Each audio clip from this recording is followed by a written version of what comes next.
Hey guys, today we're going to read Chapter 2 of Runaway Ralph. Chapter 2 is titled The Open Road. Too excited to hide under the grandfather clock where he could watch television, Ralph spent the day beside his motorcycle under the television set, watching life in the lobby and waiting for night to come. Luggage was set down with a thump. Guests complained that there were not enough towels in their rooms, and when the guests had gone, the desk clerk said to Matt, What do they think this is, the Waldorf? Ralph listened as the manager of the hotel spoke sharply to the housekeeper about the cigarette ashes on the carpet. The housekeeper spoke even more sharply to the maid, who ran the vacuum cleaner so carelessly that Ralph was not even frightened. He was too busy thinking of the night that lay ahead. When the boy called Garth clumped across the lobby in his new cowboy boots on his way to Happy Acres Camp, Ralph longed to follow him out the front door and down the steps. Late in the afternoon, new guests straggled into the hotel. Some looked at the shabby furniture and dusty deer heads and left. Others, too tired from driving to look further, stayed. When the television set was turned on, Ralph polished the chrome on his motorcycle with his paws. When the set was silent, he napped, too excited to sleep soundly. At last, the bugle in the distance played its slow, sad notes, and old Matt left the front door open as he went out on the porch to look at the stars. The moment had come. Ralph snapped his crash helmet in place. He grasped the handlebars and pushed his motorcycle out from its hiding place, avoiding the attention of the night clerk by guiding it along the edge of the baseboard to the front door. On the porch, he mounted and with a vigorous vrrr, rode across the cracked concrete to Matt's feet at the top of the steps. "Hi," said Ralph, who was able to talk to animals and to any human being who loved speed and motorcycles, and who understood that the only way to make a miniature motorcycle go was to make a sputtering noise that sounded like a big motorcycle. "Why, hello there, young fella," said Matt. "Just where do you think you're going?" "I'm running away," said Ralph, "on my motorcycle." "You don't say!" exclaimed Matt. "Yes, I've had enough of this place," said Ralph. "I'm going someplace where I can be free." "You want to get away from your family," said Matt, grasping the situation at once. "You want to be independent." "That's right," said Ralph. "I'm tired of being bossed around by my mother and Uncle Lester. I'm fed up with my pesky little brothers and sisters and cousins. I don't want to grow up to be another crumb-scrounging mouse. I want adventure and excitement, and I'm going to ride off on my motorcycle and find it." "Sounds good," observed Matt. "I wish I could do the same. Just ride off into the night on a motorcycle. I always wanted a motorcycle, but I could never afford one. When I was young, I had to help my folks, and then I had a family of my own to take care of. Now that my family has grown up and gone away, I'm too old for a motorcycle." The mouse and the man were silent a moment before Ralph said, "Well, I guess I'd better be going." "So long," said Matt. "Good luck. I'm going to miss you. It always cheered me up to see you tearing around the halls like a little daredevil. Made the suitcases seem lighter somehow." With that parting comment, he turned and started back towards the door of the hotel. "Hey, wait!" squeaked Ralph. Matt turned. "You want something?"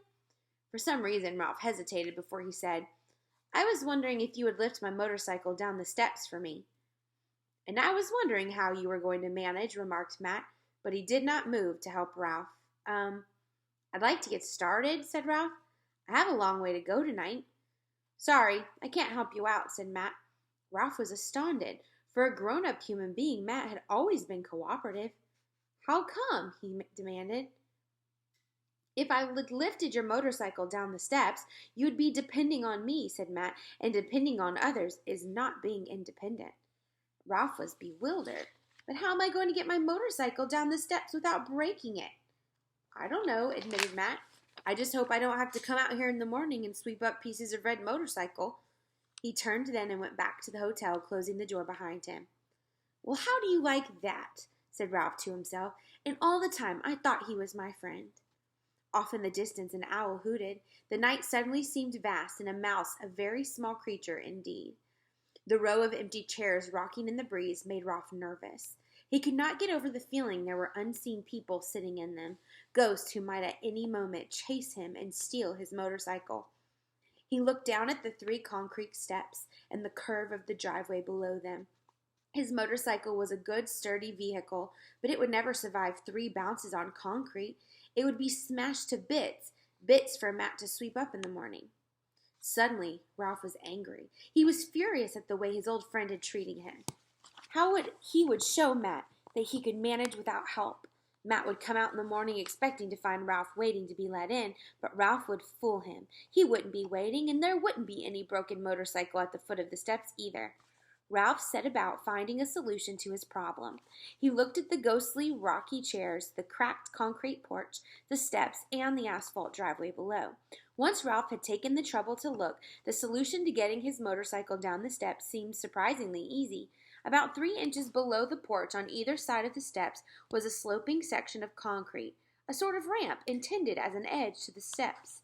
The 2 ramps were about 10 inches wide, and each sloped down to a flat section. Below each flat section was a shrub that had been pruned into a somewhat lopsided ball of leaves. All Ralph had to do was ride his motorcycle over the edge, down the slope, and into the shrub, which would break his fall and let him slide gently through the leaves to the ground. The only problem was that terrifying 3-inch drop from the porch to the slanted concrete. But Ralph was sure that with a cool head and steady paws, he could manage, and he would show old Matt a thing or two. Ralph wheeled his motorcycle back from the edge of the porch, but in line with one of the concrete ramps. High speed would be best, he decided. Speed fast enough to carry him over the edge without wobbling so that he would land on the ramp on both wheels. Ralph's heart was pounding as he mounted his motorcycle, but his head was cool and his paws steady on the handle grips. Ralph drew a deep breath.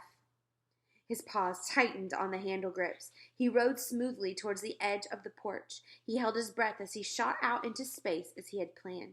There was a sudden heart-shaking drop before the tires hit the ramp. At this point, everything went wrong. Before Ralph realized what was happening, the motorcycle shot down the ramp, which was worn smoothly by the many children who had slid down it. Ralph flew into the air and fell upside down into the shrub.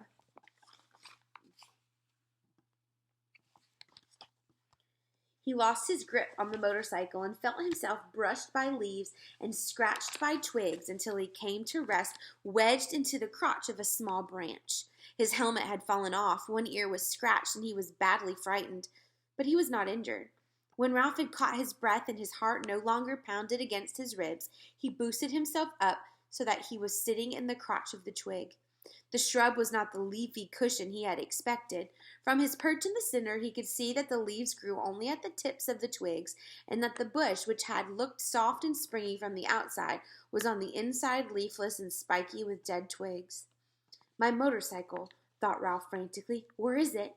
Then he saw it, far above his head, hanging on a twig by its back wheel. His helmet, however, had bounced to the ground.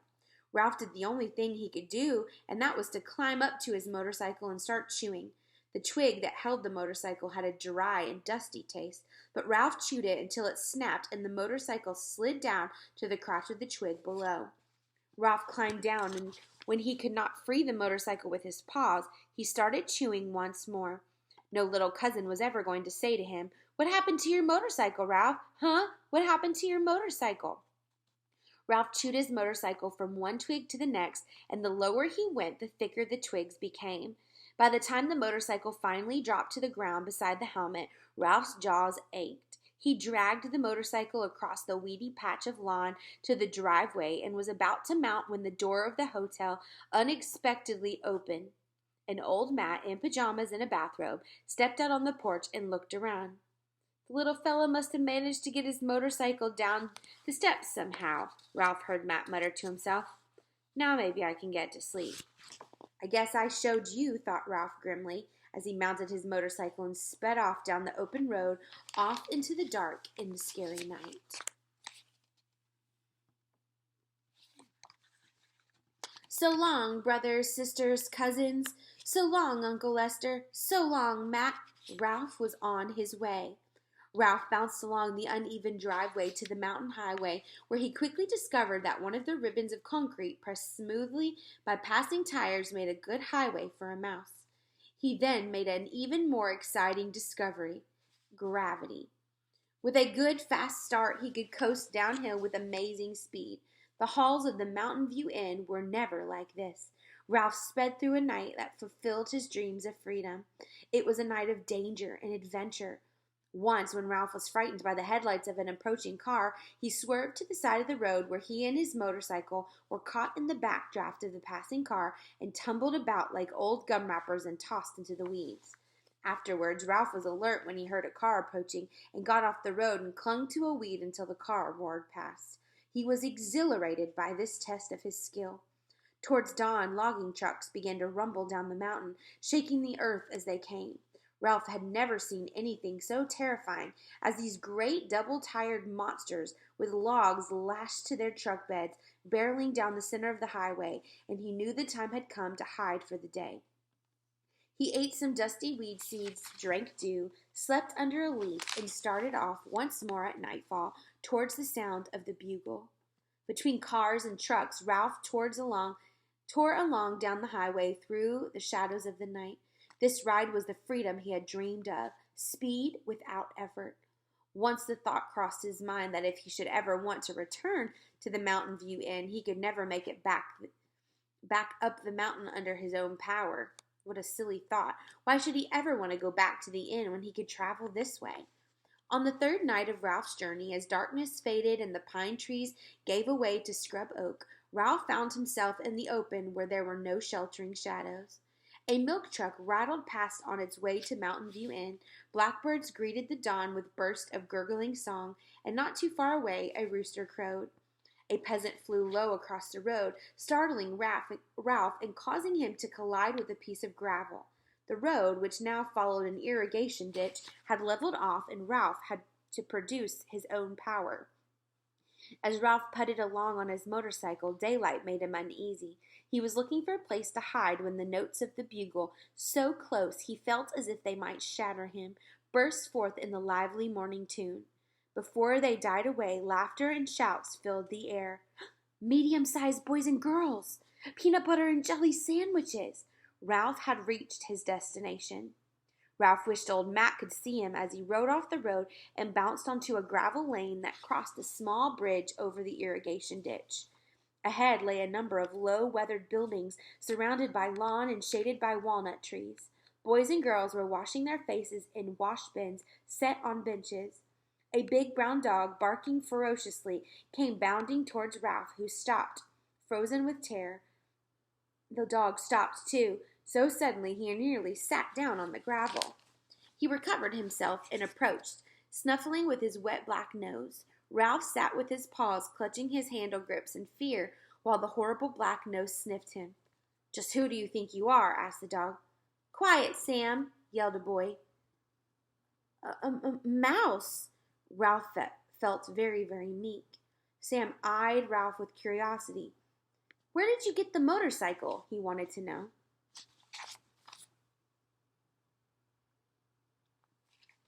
"A boy gave it to me." Ralph was beginning to feel slightly braver, but only slightly. That big dog could gobble a mouse in one gulp.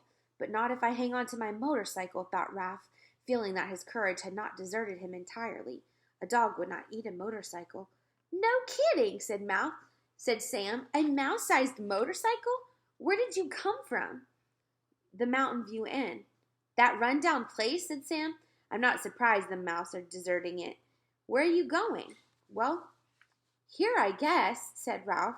"I followed the sound of the bugle. I wanted to be near medium-sized children and peanut butter and jelly sandwiches." "Sorry," said Sam. "You can't come in here. I'm the watchdog of Happy Acres Camp, and it's my job to protect the camp." "Oh, come on," said Ralph, who was beginning to see that Sam was not really a ferocious dog. "I'm just a mouse." Sam looked uncomfortable. Obviously, he was a dog that liked to please everyone. "I would let you in if I could, but my orders are to keep anyone out who doesn't belong here." Ralph hunched down on his motorcycle. "Please? I'm just a teeny little brown mouse. No one would even notice me." Sam's honest brown face looked worried. "No," he said at last. "I can't let you in. I have my orders from Aunt Jill and Uncle Steve in the camp office. They are in charge here." "I've had a long, hard trip," said Ralph. "I'm tired and I'm hungry." Sam looked so worried that Ralph pressed his advantage. "You know boys like mice. They would be glad to have me." Sam looked back towards a white building under the walnut trees. Then he looked down at Ralph. "I tell you I can't do it," he said. If I let you come in, I'd be breaking my orders. I'm already in trouble because a car came along in the middle of the night and dumped a box of kittens. It got away before I could rouse anybody." "Kittens?" squeaked Ralph in horror. "I have the worst time with kittens." Sam's voice was gloomy. "People are always dumping kittens here because they know girls will beg their parents to take them home." "Very many kittens?" asked Ralph, who was feeling nervous once more. "Too many," said Sam. "We already had 3 kittens that belonged here, and the other night 6 more were dumped. And once they are here, I'm not allowed to chase them. I'll tell you, it ain't fair. If there's one thing I can't stand, it's kittens. Silly little things with no sense of responsibility." Sam's troubles made Ralph feel cocky once more. "If you're a watchdog, watch me," he said, and taking a deep breath, he shot between Sam's legs and out the other side before the surprised dog could turn around. Ralph swerved around a green walnut lying on the ground and into a patch of weeds beside a nearby building. "Come back here," barked Sam. "You aren't supposed to do that." He began to snuffle around in the weeds. Ralph had not expected to be snuffled for.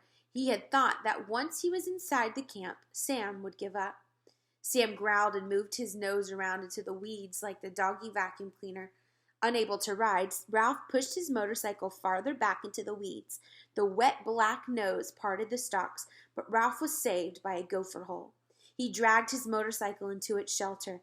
"Oh, no, you don't," growled Sam, and began to dig with his powerful front paws. Dirt began to fly. Pulling his motorcycle after him, Ralph waded further back through the loose dirt into the gopher hole. Faster went the paws. "Hey, everybody, Sam's after a gopher!" a boy yelled, and Ralph could feel feet pounding on the ground overhead. "Go get him, Sam," urged another boy. "Sick 'em, Sam," everyone seemed to be saying at once.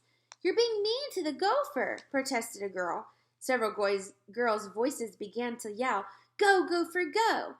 Faster and faster flew the paws with their strong toenails. Sam was panting now. Ralph pushed further and further back into the gopher run until a disagreeable voice ahead of him said, "And where do you think you're going?" squeaked Ralph, face to face with the owner of the gopher run. He hastily pushed his motorcycle, which he had been pulling, ahead of him for protection. "Beat it," said the gopher, squinting at Ralph. "I didn't dig this tunnel for mice." The digging paws were coming closer. "Attaboy," shouted the boys. "Go, gopher, go," shouted the girls. Even the gopher looked away uneasy. "Please," pleaded Ralph, "save me from that beast." The gopher was more interested in saving himself. Already he was beginning to move farther down the run. "You can stay until that dog stops digging, and no longer," he said, and fled off into the network of tunnels. Not far away, a bell changed. "Breakfast, chow time," yelled the boys, and the feet that went pounding off in the direction of the bell shook the ground overhead. The paws stopped churning, but overhead Ralph could hear the sound of panting. Sam poked his fearsome snout into the gopher hole for one last sniff before he trotted off for breakfast. "Whew!" gasped Ralph, leaning against his motorcycle. He had pictured camp as a place where boys would bring him peanut butter and jelly sandwiches, not this dark, dusty tunnel inhabited by a grouchy gopher. That's the end of chapter 2. See you next time.